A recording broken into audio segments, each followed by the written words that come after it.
Film ini menceritakan kisah kakak beradik yang ditinggal oleh kedua orang tuanya.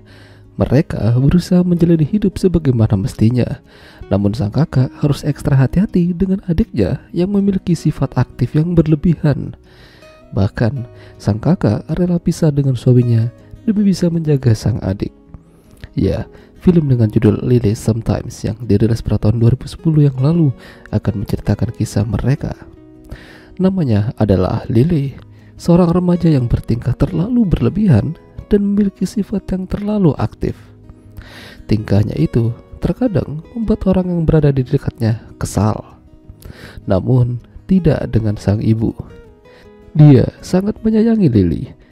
Kala itu, ibunya akan pergi berbelanja. Namun di tengah perjalanan, tiba-tiba dia mengalami serangan jantung hingga mengakibatkan dirinya meninggal dunia.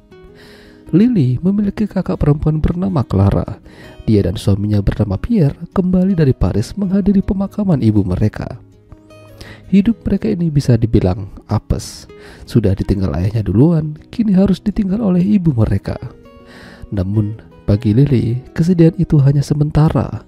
Di saat yang lain masih berduka, dia malah asik makan kue dengan ceria tanpa ada beban sedikit pun. Meski begitu, Lily sangat menyayangi orang tuanya. Kini hanya mereka berdua saja di sana.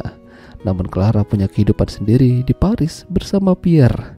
Jadi mereka tidak bisa lama-lama berada di sana. Alhasil, Lily bebas melakukan apa saja di rumah, termasuk membakar barang-barang yang dianggap memenuhi rumah mereka.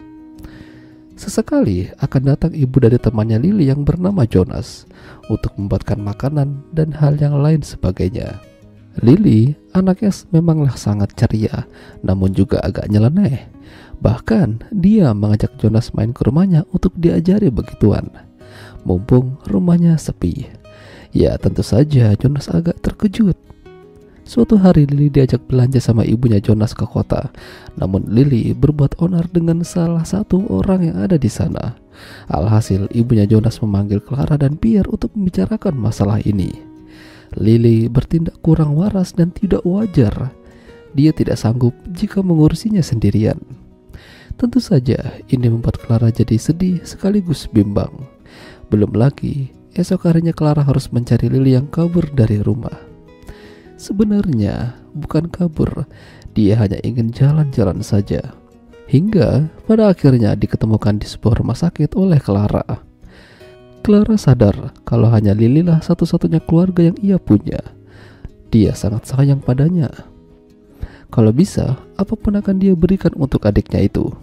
Bahkan mereka mandi bersama di sungai secara polosan dengan bebasnya.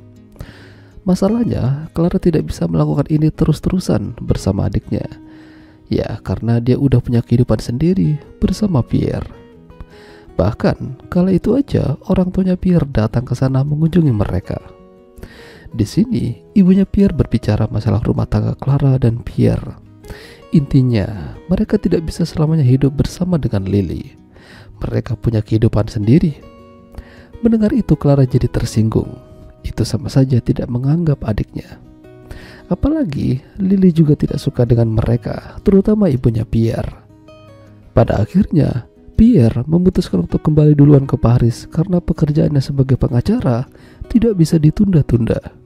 Ya, mau tidak mau, Clara mengambil izin cuti panjang untuk menjaga adiknya. Namun, semenjak di sana, Clara menyadari kalau adiknya ini makin lama makin bertambah dewasa. Lucunya, suatu hari Lily mengajak Jonas main ke rumahnya dan masuk ke dalam kamar. Di sini, Lily berubah menjadi setengah polosan dan menginginkan Jonas untuk memperot-perot dirinya. Namun, Jonas tidak mau karena memang dia tidak tahu caranya. Aksi mereka ini kepergok sama Clara dan meminta Jonas untuk segera pulang. Namun, Lily tidak berhenti sampai di situ. Sore harinya dia ketemu lagi sama Jonas dan teman-temannya.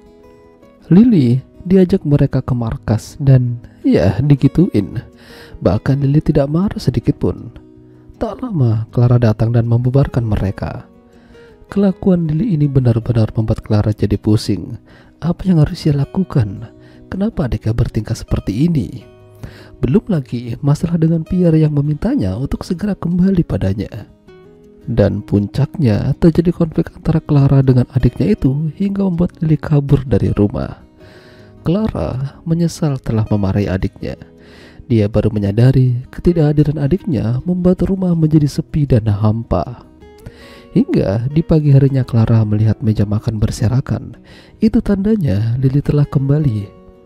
Hebatnya, meski Lily kabur dari rumah, dia masih bisa menemukan rumahnya lagi. Sepertinya Lily suka berpetualang. Beberapa saat kemudian datang beberapa pria dengan mobil van-nya. Ya, pria-pria inilah yang membantu Lily supaya tidak menjadi gelandangan.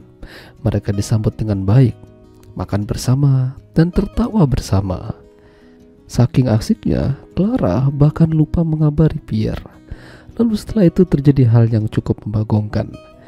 Iya, Clara yang udah lama tidak begituan diberikan kesempatan itu oleh salah satu pria yang ada di sana. Pagi-pagi sekali pria-pria itu pergi dari sana. Lalu tak lama Pierre datang karena merasa ada yang tidak beres. Clara tidak menghubungi lagi Pierre setelah itu. Dia hanya diam saja menutupi kesalahannya.